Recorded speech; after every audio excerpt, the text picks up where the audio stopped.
Hello, hello. There we go. Let's see. Sermon on. That works. Now let's go house down. Sidewall. There we go. All right. I'm rusty. Been gone for 2 weeks on this. Well, I'm glad you're here. I hope everyone's glad to be here this morning.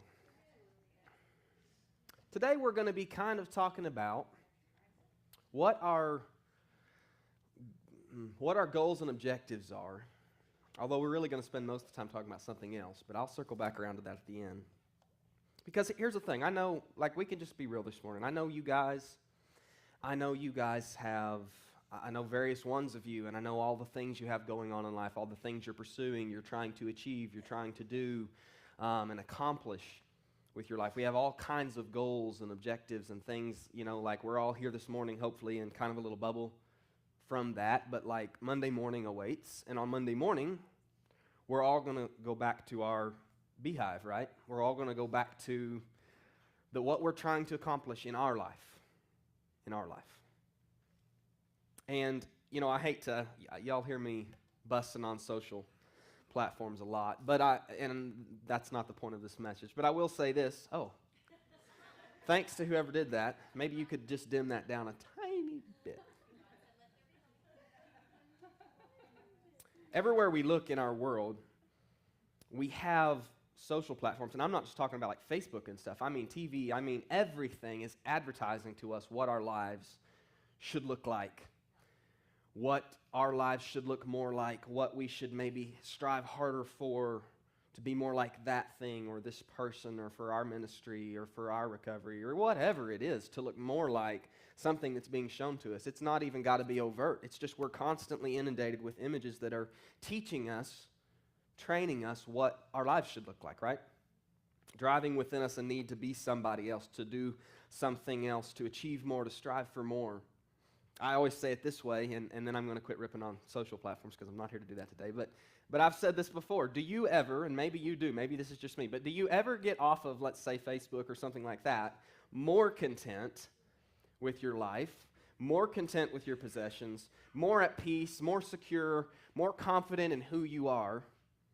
Does anybody ever get off of social platforms of some sort or another and feel that within themselves? Not really, right? That's not what they're really designed for. I don't know about you. I come off less confident, less secure, more doubting my purpose, mission, and the timeline that it's taking and all of that kind of stuff.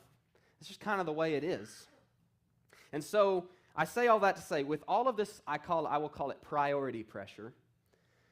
We live in a world, I think, that places a lot of pressure on us to have certain priorities, certain objectives, to heavily prioritize certain things. With all of this priority pressure, I want to remind us this morning of something that I think is very easily forgotten and left out of all of that. And y'all forgive my voice. I'm not sure really what's going on, but I've got something going off my throat, and I just sound weird. What I want to remind you guys, and what we're going to be talking about today, is this: the greatest, most worthwhile, most fulfilling, most valuable thing, if you consider all of the things you spend your time and energies on, the greatest thing, the most valuable, the most worthwhile thing that you can accomplish, the greatest human achievement, I believe, is intimacy. I believe that intimacy is the apex, the climax of what we can really achieve on earth as a human being. I think that really, if you get right down to it, I think what all of us are really longing for, seeking, chasing after, even in all of these other things, ultimately, is intimacy.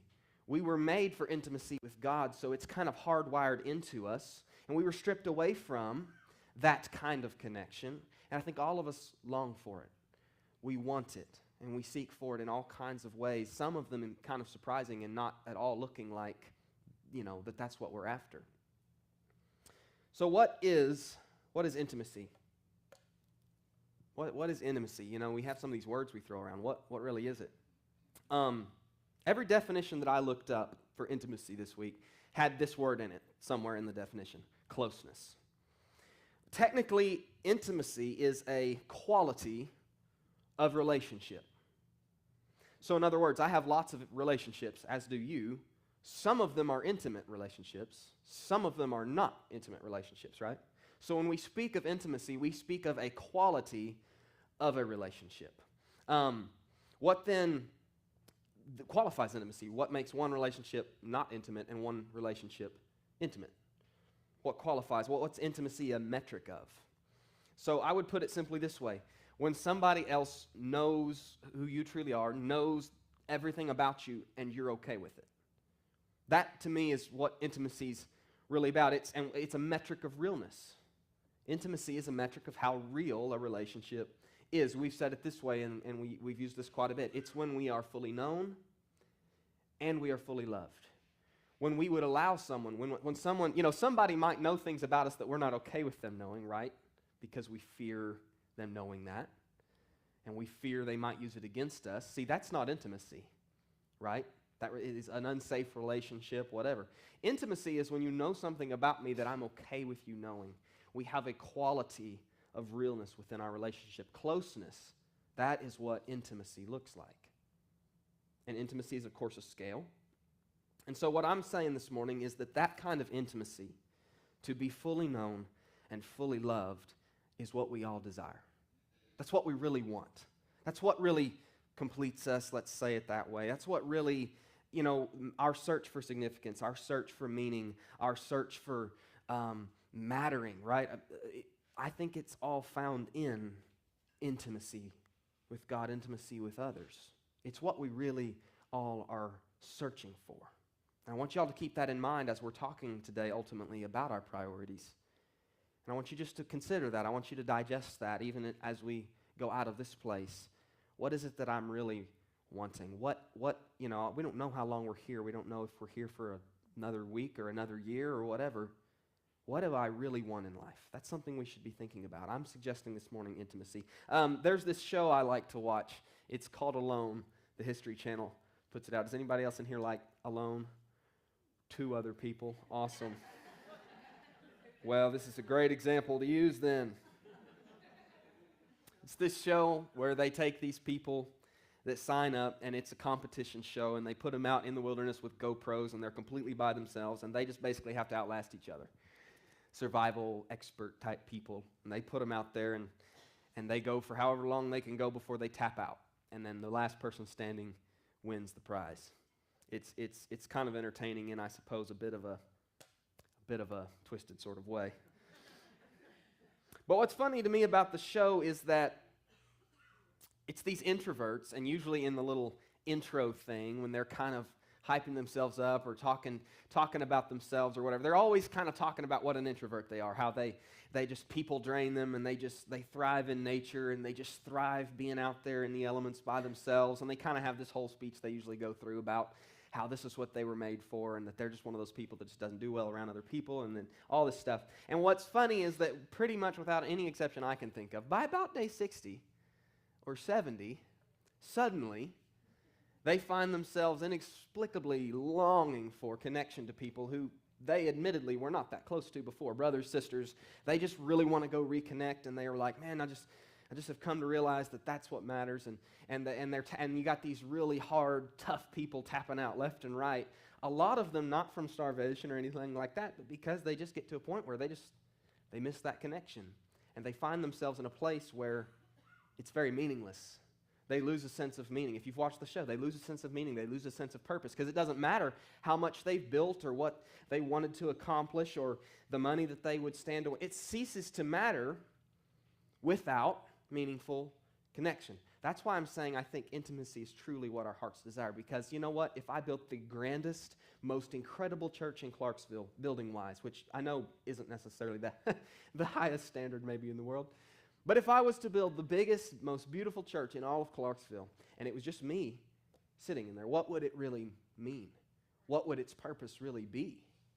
If I was to build the most beautiful house on the most beautiful land and just lived in it all by myself, what would it really matter, right? See, without that meaningful connection, without that intimacy, life loses its meaning and it loses its purpose, just like our people on alone. Now here's the sad truth. The sad truth is that we don't have to be alone to be alone. We don't have to be alone to be alone. Because honestly, guys, many people, they starve to death for lack of intimacy. Many of you know what I'm talking about. Starve to death for lack of intimacy, surrounded by people. Surrounded by people, surrounded by church. Starving to death for that lack of connection. Like a castaway adrift at sea, dying of thirst, absolutely surrounded by water. Surrounded by H2O. But why does that water not do them any good? Because it has salt in it, exactly. And I love this as an example because you know what? For us, that's how a lot of it is. We're like castaways adrift at sea. We're surrounded by the solution. We're surrounded by H2O, but it can do us no good. It does us absolutely no good to be surrounded by it because there's something that prevents us from being able to encounter it, to take it in. In the example, it's salt. But I'll tell you, I'll go ahead and give you the end. The salt for us is fear. Fear prevents us from taking advantage of the solution that is absolutely all around us. It's how someone can be completely alone, completely disconnected, surrounded by possible connection. Fear. So there's 3 hemispheres. Oops, I was supposed to click on this one earlier. We'll just move on from that one. That was life-changing, I know. 3 hemispheres of relationships in which we can be intimate. Relationship with God, intimacy with God. Relationship with others, intimacy with others. And then relationship with ourselves. Now, it may surprise you, we're going to spend, well, not if you've been here for a while. If you've been here a while, you're like, here he goes again. We're going to spend most of our time actually talking about intimacy with self. Y'all know how I like to get all weird about that. Weeks ago we did a sermon series about healing the relationship with self. Y'all may remember. We spent quite a while on it, 4 or 5 weeks. And one thing that we were saying was that in order to have a healthy relationship with God and a healthy relationship with others, we had to have a healthy relationship with ourselves, right? So that's kind of what we're going back to a little bit here, because it may seem kind of weird to talk about intimacy with self, right? That sounds kind of weird, but here's the reality. Many of us are not intimate with self. Many of us, where intimacy, what did we say earlier? Where intimacy equals realness in relationship, where intimacy is a metric of realness in relationship, many of us are disassociated, disconnected from our true selves, dismissive of our true selves.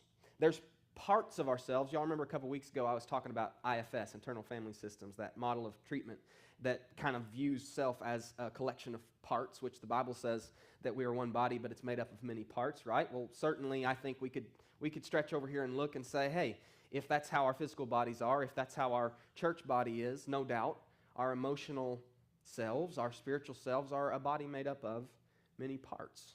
So I like how IFS looks at that. Many of us, there are parts of ourselves that we don't want to be intimate. We don't want to be connected to those parts. We would rather, y'all probably can relate with what I'm talking about, we'd rather avoid those parts. We'd rather avoid them. We'd rather hide from them. Here's a popular one in church. We'd rather attack them, wage war against those parts. We would rather try to be better than those parts, to rise above those parts. We'd rather drown them out with fake, false spirituality. All kinds of methods to avoid being intimate with our true selves. Let me ask you a question. Now, when I ask this question, I want you not to think of what you think I'm wanting you to say, which I know is hard.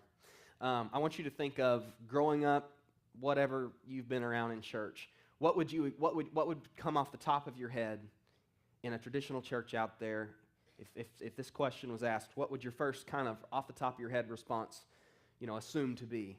Here's my question. Is it okay to be intimate? Is it acceptable? Is it holy? Is it all right to be intimate with what we would consider to be bad parts of ourselves? Yeah, exactly. Right off the top of our head. No, it's not okay for me to be intimate with my badness, with my bad parts. And see, I say that because that would have been my answer too. Without realizing it, we've been taught to fear, y'all hear me, without realizing it, especially those poor souls of us who grew up in church. We have been taught to fear our broken parts. Right? We've been taught to fear our broken parts, and so we distance ourselves from those parts by all of the things we mentioned above. We try to distance ourselves from those parts that don't line up with the model, right? That don't line up with the model. We try to distance ourselves with anything that doesn't fall into alignment with that picture image of what we have been taught we're supposed to be, by all of the ways we just described above. So what did intimacy mean again? Fully known and fully loved. I want y'all to hear me here. This is really important. If I could go back in time, and some of the stuff I'm about to be telling you it's really important. I'm not trying to toot my own horn or anything, but if I could go back in time and speak to myself, these are some of the things I would have told myself that that God has finally brought me into an understanding of. Our lack of intimacy with our broken parts is most often the reason that we are unsuccessful in healing them. The reason, if you're here today, and I know some people are, because this has been me, if you're here today and you've got these parts of yourself that you just don't know why you just can't beat it, you don't know why you keep struggling with it, you don't know why God won't set you free from it, what I want to tell you, and I really hate to make generalized big statements, but I really think I'm safe here, because I have asked all those questions. I've had behaviors. I've asked questions. I've wondered why God, I've asked all those questions. I've had all those doubts. I've walked down those paths. And what God has finally brought me to is understanding this. The reason that you struggle with things and you're not sure why you can't quit struggling with them is because you do not yet intimately understand the landscape surrounding that particular behavior. That particular brokenness. You are not yet intimate enough with that broken area of self, because when you become intimate enough with it, that is where God begins to set us free. The reason that you keep going there, the reason that you keep doing that is because you don't yet understand all of the reasons that you keep doing that. You don't yet understand all of the motivating factors, all of the fears, all of the different things that are driving you back to that place. And until you understand all of that, until God brings you into that wholeness, we talked last week, that video with Jake Porter, until that self is brought into alignment, you're going to continue just trying to control and modify behavior that's just you're going to keep struggling with it.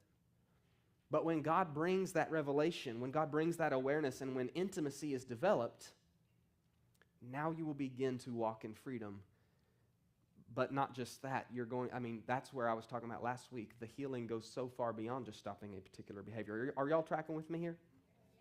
I want to tell you, the path to healing, I wish I could have known this 10 years ago. So much pain and heartache I would have avoided. The path to healing, if I could just kick you in the right direction, is when we become secure enough, rooted in love, rooted in identity enough, that we can become curious about our brokenness instead of combative. When you get to a place where you're secure enough that you can become curious about yourself, your broken parts, because let me get to this, and there's nothing wrong with, a lot of us grew up hearing about spiritual warfare and like taking it to the enemy and battling against the flesh and all of that kind of stuff, and I'm not saying that there's not a time for that, okay? But here's what I've also come to realize. When we are going to war like that, when we are engaging in, let's say, a combative response because of fear, it will produce more bondage. Okay? If you're walking in a place of insecurity like I was, where I feared, and I'm not saying there's not a place for some healthy fear of consequences, but that's a little bit different. Like, I don't want to touch a stove isn't a fear that drives me everywhere else, right? I don't walk around like scared of touching things, okay? I just know I'm not going to touch that stove. Y'all get what I'm saying? So a lot of times we have fear of God, we have fear of consequences described as a good thing. That's what it's talking about, okay? But it's not a fear that controls us, it's a fear that protects us. Very different type of thing. But when we have a fear that's not driven out of a place of security, when I fear that I may be this person, or that I may become this person, or that my life may look like this, or when I'm operating out of fear in an almost reactive sense, I'm going to lose everything. I'm going to lose my family, and I'm going to try to go to war because of that. I've already lost. If I'm going to go try to be combative and battle against myself and battle against temptation and all this kind of stuff from a position of fear and from a motivation of fear, it will lead to further bondage, because I will fail, which will increase my fear, which will increase, and you see what I'm saying? It becomes just like a cycle. So fear-driven combativeness is a losing game, and a lot of us have been waging that war for a long time. Now, versus when we come to a place where we become secure, where I'm no longer driven by fear, and I'm no longer working my recovery out of fear, and I'm no longer battling this, I'm not waging this war out of fear as my motivation. When I'm in a place now where I'm secure in who I am, and I'm secure that my God has me, and I'm secure in all of these things, now I don't have to, let's say, react when I see these parts of myself. I can hang out, and I can study what's going on. I can ask questions. I can come to the table.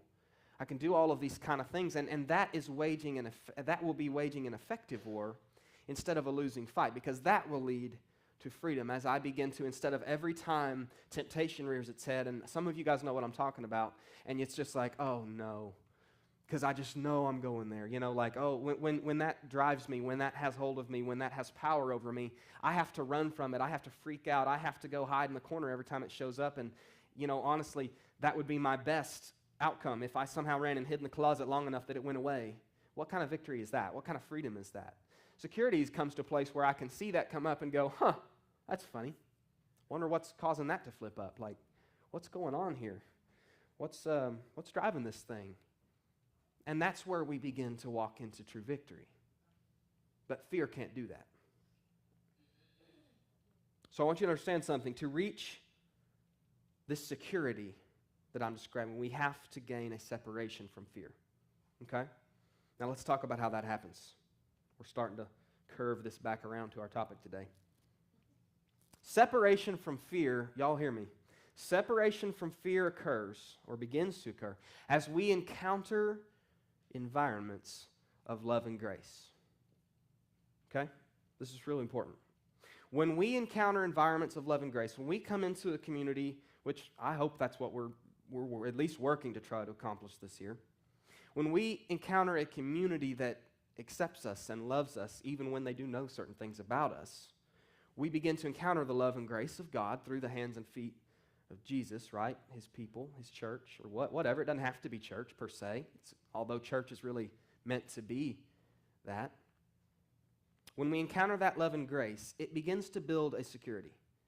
It begins to separate us from fear just a little bit. And as we begin to get that security, what I just described, we begin to possess the ability to become less combative and more curious.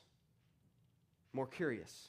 And as we begin to be more curious, we begin to build intimacy with our true selves. Because guess what happens when you start to get curious and you start to study yourself? You start to know and understand yourself. You start to be able to extend yourself some grace, because you understand that it's not just that you're evil, it's that you have this brokenness and you know where it came from and you know how it happened and so you be able to extend yourself some grace. Y'all see what I'm saying? There's kind of this symbiotic relationship between intimacy with ourselves and intimacy with others. So if I could kind of build on our statement from earlier that we've got a healed relationship with self to have healthy relationships with others, it kind of all happens together. Because they kind of feed each other. I kind of made a quick, easy little thing. I want y'all to see this. This is pretty important stuff. So as we encounter grace and love from others, as we choose to maybe risk a little bit of honesty. Some of you guys have been in a freedom group, which we hadn't done in a minute, and that's bad on our parts, but you've been in a freedom group, you share a little something, and guess what? Everybody says, thank you for sharing. I'm sorry that happened to you. They don't try to fix you. They don't try to tell you all of what. They just, man, thank you for sharing. Gosh, that is a lot. And they extend the grace and love to you. And so in that little space, you've experienced grace and love. You've encountered grace and love, and it's built, some of y'all have experienced this, just a little bit of security. builds just a little bit of security. Maybe it's just a teaspoon of it. But that little bit of security begins to provide the groundwork for you to just become a little bit less scared of that part of yourself and a little bit more curious. So the next week in the next week's homework, you dig in a little deeper and you go a little bit farther, right? That curiosity leads to a greater intimacy with yourself, a more real relationship with yourself, a more honest relationship with yourself. You're not hiding from, you're not running from, you're not attacking this part of yourself. You're becoming more intimate with it, right? You're becoming more fully known and fully loved even to yourself. Well, guess what that does? That now unlocks that greater level of understanding, that greater level of intimacy that you now have with yourself. Now unlocks the door for a whole new level of being honest and encountering grace and love at a whole nother level of your heart that was closed off before, which builds just a little bit more security, which gives you just a little bit more ability to walk in a little bit more curiosity instead of combativeness, which gets you just a little more intimate with yourself, which unlocks new doors of, y'all see what I'm talking about? And slowly the grace of God pervades our hearts and goes deeper and deeper, leaving in its wake a trail of security and healing instead of where once there was, I should say, where once there was fear and brokenness and the unknown. And so, guys, this is what healing looks like. And can I say this? This is how the body of Christ is supposed to work. This is what the body of Christ is supposed to look like. It's this cycle of healing and growth. And then guess what? As you're beginning to do this, there's intersecting cycles of you being that grace and love for someone else. And that connectedness brings us closer in healing, in relationship with ourselves, in relationship with others, and in relationship with God. When we first started this church, we had this series called Love Triangle. It's kind of hitting on the same level. That's what the church is meant to look like. But here's the unfortunate part of it, is that it kind of works in reverse as well, because as we distance ourselves from our broken parts, as we set ourselves deeper into fear and uncertainty, what do? We distance ourselves from, oh, come on, somebody, you're all asleep. We distance ourselves from God, and we distance ourselves from others, right? We push others away. We push God away because of that fear. Where perfect love, I've just been describing what this is talking about. Perfect love drives out fear. Guess what? Fear drives out perfect love. Fear pushes back against love and grace, against honesty, against intimacy, right? Keeps us in bondage. So we distance ourselves from our broken parts. We distance ourselves from others.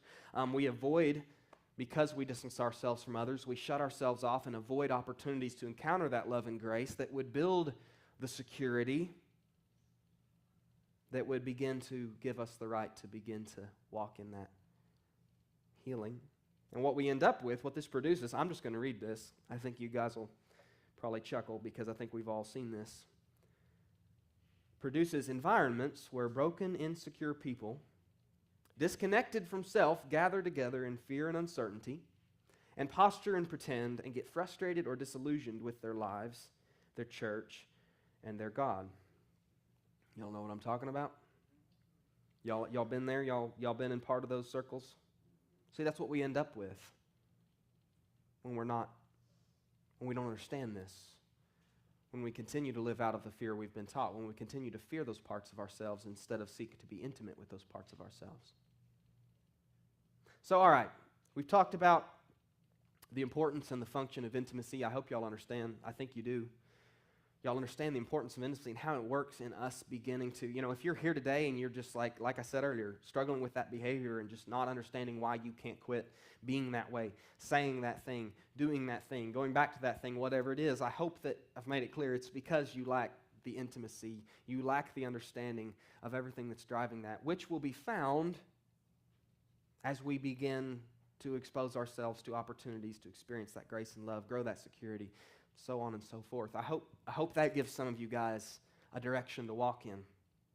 So I want to ask you guys this morning, when you look at your life, because I said when we started that we're going to be talking about priorities today, when you look at your life, when you consider the structure and the priorities that you have, like essentially if you sat down and you budgeted your energies, your time, your resources, if you sat down and budgeted all that out, the question I want to ask you is, how important, or I should say, how much are you prioritizing pursuing and growing intimacy in your life?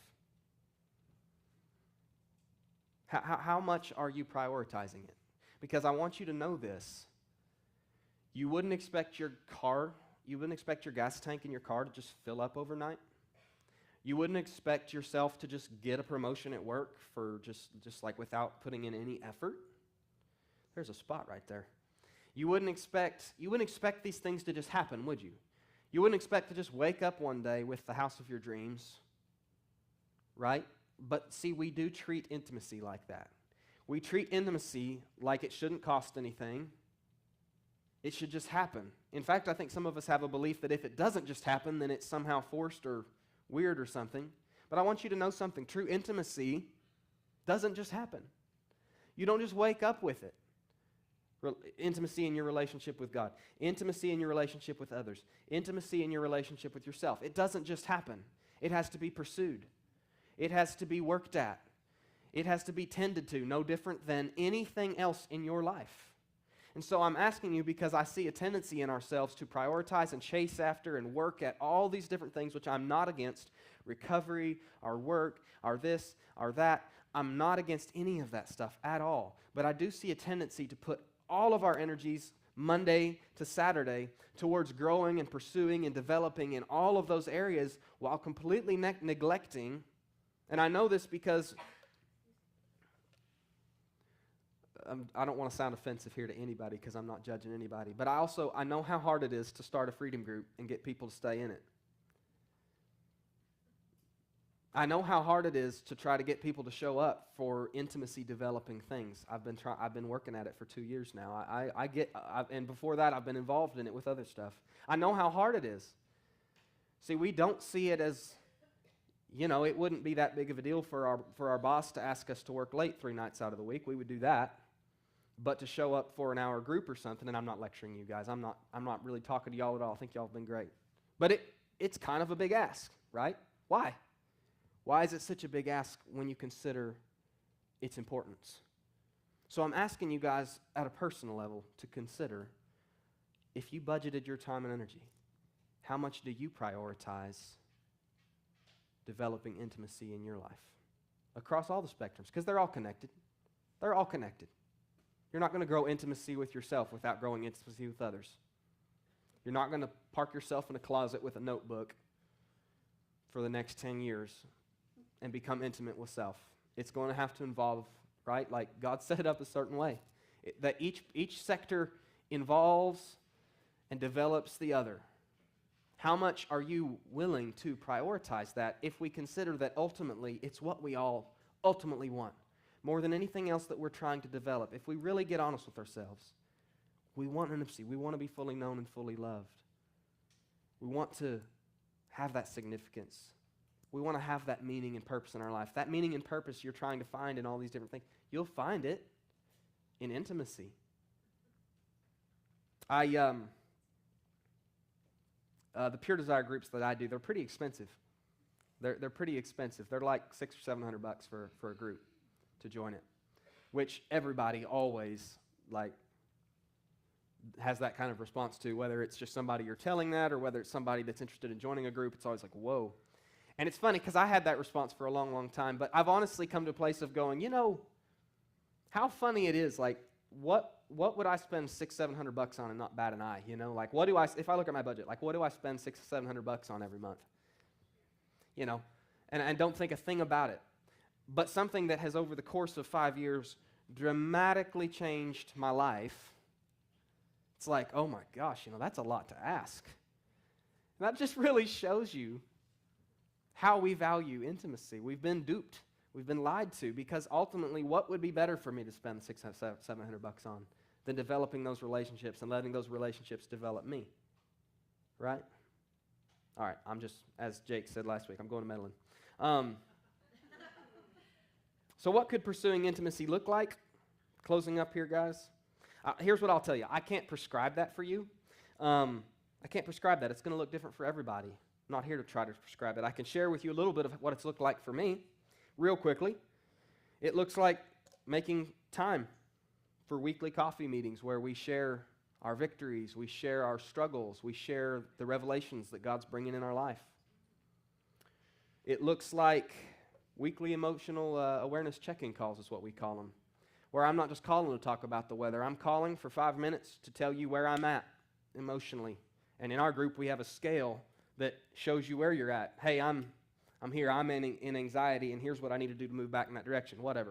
It doesn't have to be that. It doesn't have to be our scale, but I'm calling specifically to be emotionally vulnerable with you and check in with you where I'm at. You know that we call it the, 100-pound phone call, 1,000-pound phone call, whatever it is. It's not so heavy when you do it every day, when you're not in the middle of the struggle. Amen. There's a little bit of a misnomer. You're never going to pick up the phone and make that, I won't say never, but you're unlikely to ever make from someone who knows, to make that call when you're in the midst of your struggle. You've already lost the battle at that point. If you haven't made a habit, if you haven't developed the intimacy to be talking, to be intimate with others just as a daily habit, just as a keeping track of where they're, why did they not know 10 steps before when you were beginning to take the steps down towards the place that you're in now? Of course you're not going to pick up and call now. Looks like that. It looked like counseling. It looked like being honest with God about my feelings. Being honest with people, being involved in groups, being honest about my feelings, my struggles, my heart, my brokenness, my pain, my fears. And then overall, it looked like abandoning my mask and the upkeep of my mask. It's looked like less of obsessing over perfection. Now I'm just getting real specific. It's looked like less of obsessing over perfectionism in my endeavors and trying to use perfectionism as a way to get people to validate me. It's looked like less time for personal projects and more acceptance of where I'm at.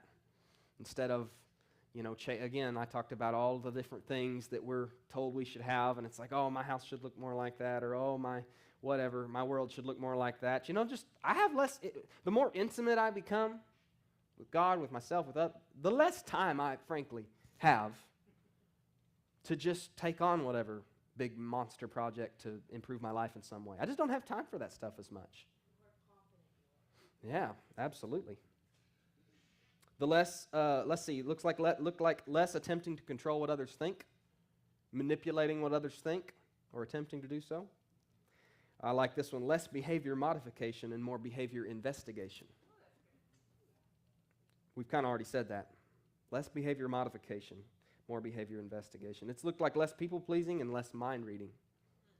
Those are just some things. But what I can tell you is it's brought greater confidence, freedom from fear. It's brought greater awareness and life-giving revelation.